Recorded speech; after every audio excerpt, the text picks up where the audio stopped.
Bom, estamos de volta com Bastidores da Política pela Rede Mais de Comunicação. Hoje, em nossos estúdios, Luiz Carlos Amâncio, mais conhecido como Carlinhos do CREA, nosso vereador aqui na cidade. E agora estará abordando as questões da Câmara Municipal. Já são 8 meses de mandato. E qual que é a perspectiva e o trabalho que ele tem desenvolvido em prol da população de Cornélio Procópio, Carlinhos? Conversei com o engenheiro Valmir Matos essa semana. Foi vereador aqui? Foi vereador por 2 mandatos, era do PMDB. A minha primeira filiação partidária foi no PMDB, a convite dele. Ele passou pelo CREA para uma conversa informal e disse que se tivesse tido a oportunidade de ser vereador novamente em Cornélio, dificilmente apresentaria projetos, porque segundo uma informação dele, que pode estar muito próxima da realidade, acima de 90% dos projetos aprovados eles acabam não são colocados em prática, aprovados, engavetados. E ele gostaria muito de ser vereador novamente para debater os grandes temas da cidade, os grandes problemas que a cidade tem, porque ele acredita que essa seja a função principal do vereador. E mesmo antes de conversar com ele, a minha atuação na Câmara de Vereadores ela tem partido bem para essa situação. Ao invés do atendimento pequeno ou do assistencialismo, de atender uma ou outra pessoa já visando a reeleição de vereador, eu tenho me metido em alguns debates de temas grandes. É evidente que isso dá um desgaste também. Os políticos não estão acostumados muito com qualquer tipo de questionamento interno. O que prevalece sempre na vida política da cidade é o corporativismo. Isso é o que a gente vê há muito tempo. Você foi vereador no mandato passado e deve ter se deparado com isso também. Com certeza. Então nós temos tentado debater grandes temas. E, infelizmente a gente tem conseguido. Algumas pessoas acham que a função do vereador é fazer esse atendimento personalizado.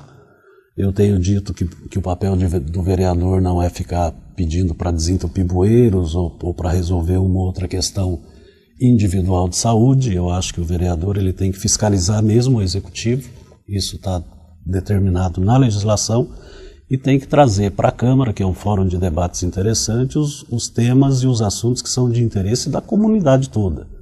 Porque se eu for para lá para me preocupar com a minha reeleição e cuidar de alguns assuntos específicos meus e todos os 11 vereadores fizerem o mesmo, a cidade simplesmente não passa por discussão. E é fundamental que a cidade seja discutida. Nós tivemos, vou dar um exemplo claro disso, e aí vou me referir ao teu pai, a questão da UTF-PR. Nós começamos na política, eu comecei quando ele já tinha trazido a UTF-PR para cá, foi no mandato dele enquanto prefeito, e nós começamos na política ouvindo que a UTF-PR era o futuro da cidade. Que através da mão de obra qualificada que nós teríamos na cidade, haveria atração de empresas. E eu, por exemplo, fui um dos que defendia muito isso, e sempre que em campanhas que nós participamos, defendendo e ajudando o teu pai, esse era o discurso do nosso grupo inteiro. Do PSDB, eu era do PP, nós sempre tivemos coligados ali, e nós aprendemos a defender essa ideia. Agora, mais de 20 anos depois, quando está sendo criado o Parque Tecnológico da UTF-PR em Cornélio, curiosamente ele está sendo dividido com Bandeirantes. E isso foi debatido e discutido dentro da Câmara de Vereadores com uma participação muito pequena de vereadores de Cornélio. Eu tive a minha posição, defendo que esse parque seja só daqui. A UTF-PR foi criado em Cornélio, nasceu em Cornélio, cresceu em Cornélio, veio pelas mãos do teu pai, na época que era prefeito, gerou mão de obra qualificada, então o sonho era nosso. Então eu considero, por exemplo, que um sonho inteiro é muito melhor que meio sonho, e essa tentativa de divisão do Parque Tecnológico da UTF-PR entre Cornélio e Bandeirantes, com o argumento de que tem que desenvolver a região, é um argumento que atende aos interesses da cidade de Bandeirantes. Então, por causa dessa minha posição, existe uma área de resistência dentro da UTF-PR. O prefeito de Bandeirantes, em entrevistas em rádios aqui de Cornélio, fez colocações agressivas, inclusive com relação à minha pessoa, mas eu cumpri o meu papel e vou continuar cumprindo. Eu vou brigar até o final do mandato, durante o tempo que estiver sendo instalado esse parque tecnológico da UTF-PR, para que ele seja nosso, porque os problemas de Cornélio, esse parque tecnológico, por exemplo, em Pato Branco, na UTF-PR de lá, gera 6 mil empregos e revolucionou a cidade. O parque tecnológico da UTF-PR de Ponta Grossa é de Ponta Grossa, de Pato Branco é de Pato Branco, de Cornélio é da região e não pode ser de Cornélio. Então tem que ser de Cornélio para gerar empregos aqui, renda aqui, para que a gente consiga resolver os problemas da cidade. Nós não estamos na Câmara para defender os interesses da cidade de Bandeirantes, nós estamos para defender os interesses da cidade. E qual que é a posição atual hoje? Como que está essa situação? Como que está esse planejamento do Parque Tecnológico? Então, nós estamos fazendo um levantamento, porque eles dizem uma coisa na imprensa e a gente procura nos bastidores e encontra outra. Esse Parque Tecnológico ele foi apresentado numa sessão da Câmara, tinham 2 coordenadores da UTF-PR que cuidavam disso e que disseram abertamente: Bandeirantes já comprou a área, já aprovou algumas leis na Câmara e Cornélio está ficando para trás e vocês vão ter que fazer a mesma coisa. Deixaram claro que o parque era dividido entre Cornélio e Bandeirantes, inclusive com o material audiovisual que eles apresentaram, todo ele com Bandeirantes participando, Associação Comercial de Bandeirantes participando, prefeito de Bandeirantes em todas as fotos de criação do parque.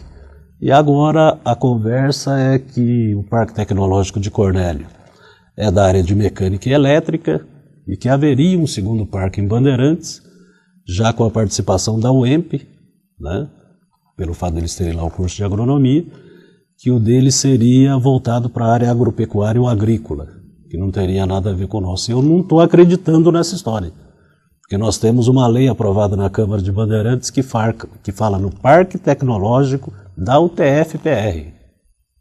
Então essa história ela não está bem contada e nós vamos continuar observando isso na Câmara.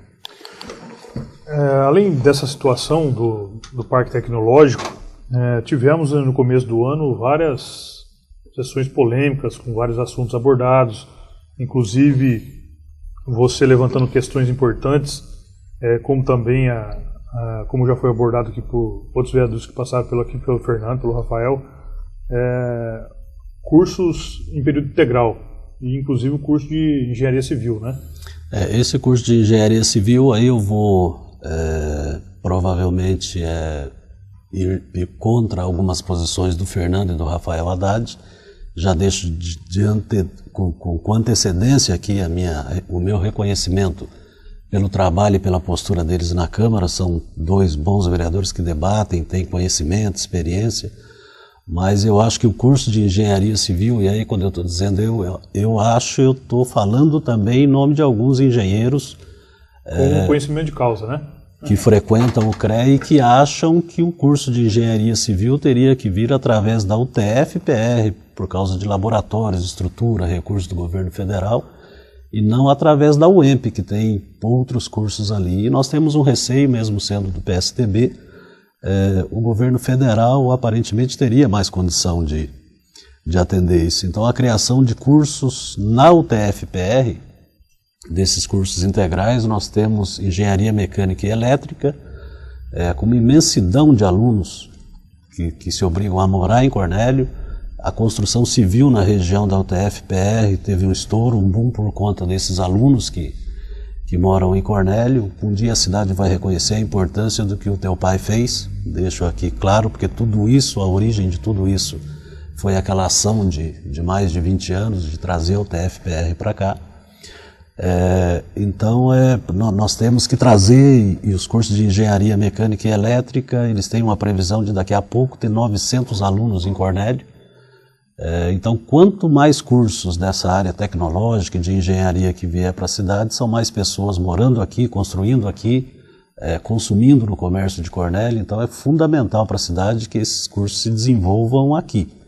E voltando para a questão de Bandeirantes, a tentativa, além do parque tecnológico ser instalado em 2 partes, uma aqui e outra lá, também há um pedido do prefeito de Bandeirantes para que fosse instalada lá uma extensão da UTF-PR.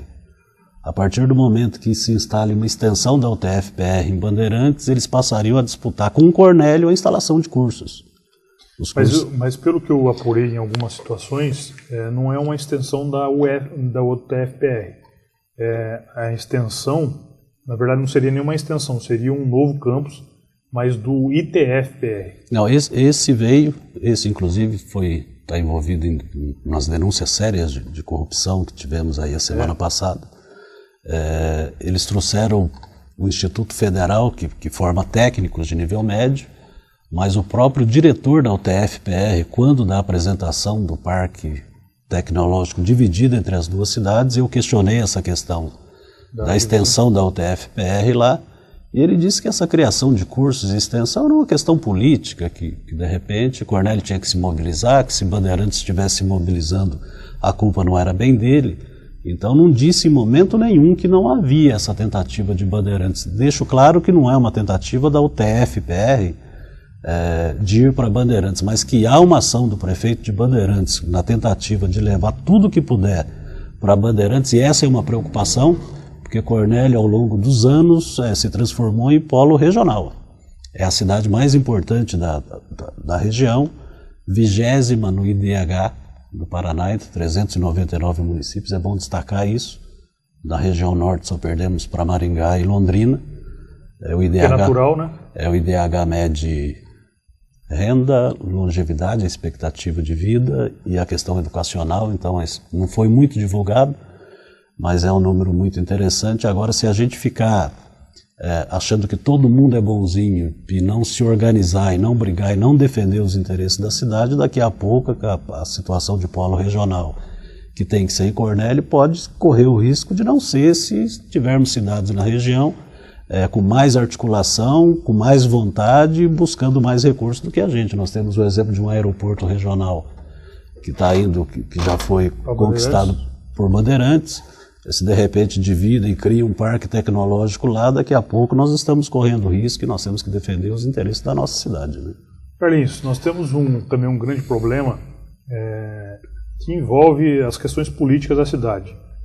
É natural as disputas na época de eleição, é natural os debates, às vezes muito acalorados, mas em outras regiões do Paraná e até em outras regiões do Brasil, o que a gente vê, a gente ouve de alguns políticos de outras cidades, de outras regiões, é que quando tem a discussão, o debate político numa eleição, cada um na sua posição, e depois que isso passa, a população e os políticos se unem para que determinada região, determinada cidade venha receber os benefícios do governo estadual, do governo federal.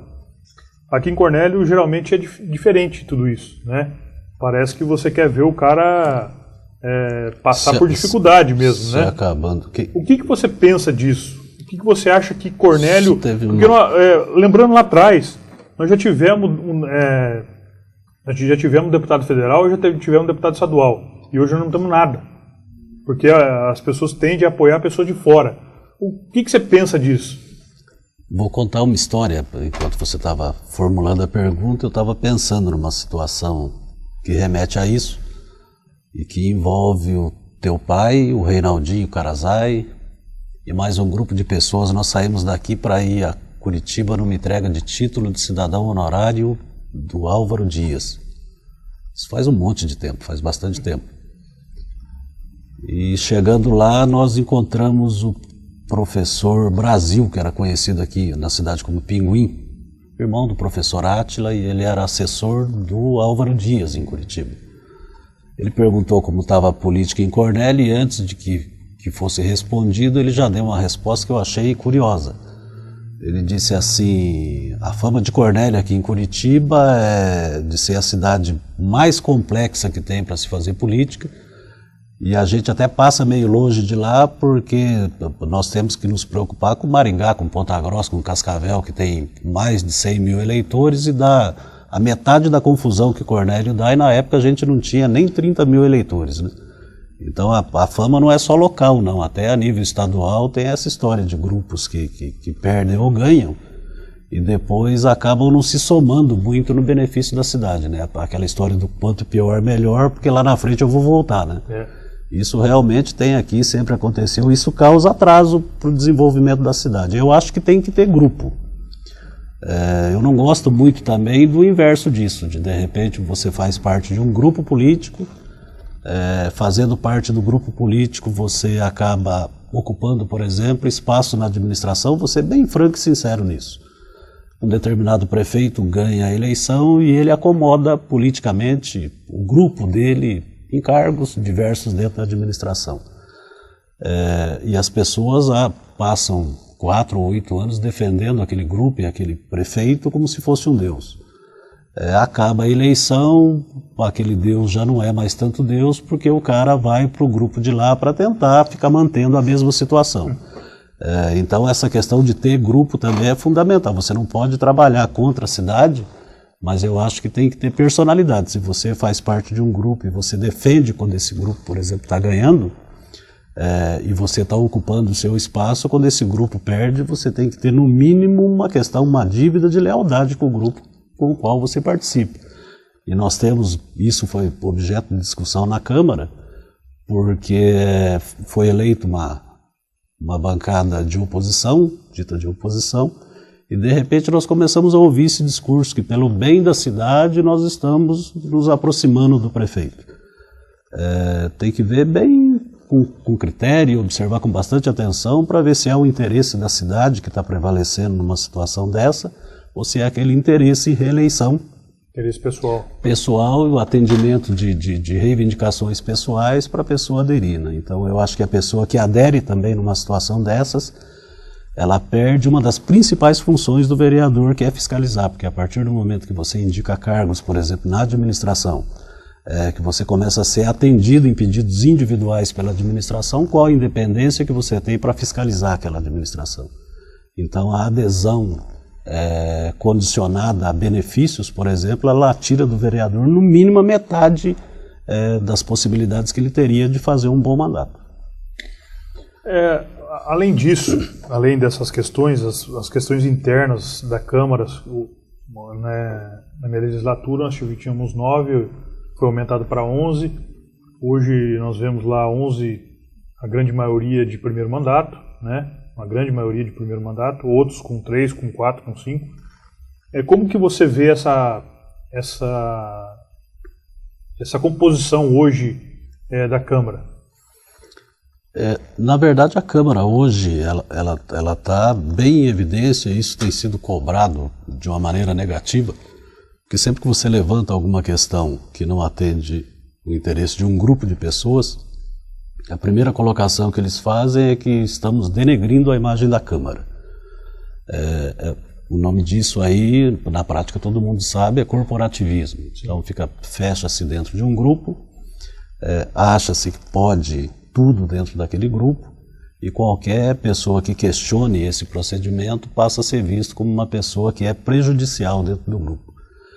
Isso é o que aconteceu bem no início desse mandato, dessa legislatura, já aconteceu em outros mandatos e outras legislaturas também, porque são velhos vícios, mesmo com Câmara renovada, sabe? Que a renovação de Câmara não significa renovação de procedimentos, né? E também não significa que serão apresentados bons projetos, acaba meio que se misturando no meio ali e acaba porque fica aí, começa fazendo a mesma coisa, né? Começa aquela defesa sempre de interesses pessoais, aquela história de ficar visando a reeleição e onde é que eu vou me aliar ou com quem que eu vou compor para de repente facilitar a minha eleição. De repente é um viés errado mesmo assim do comportamento político, e isso é questionado. Nós não estou falando aqui tipo de 11 vereadores e eu tenho tido uma postura diferente. Nós temos um grupo de vereadores lá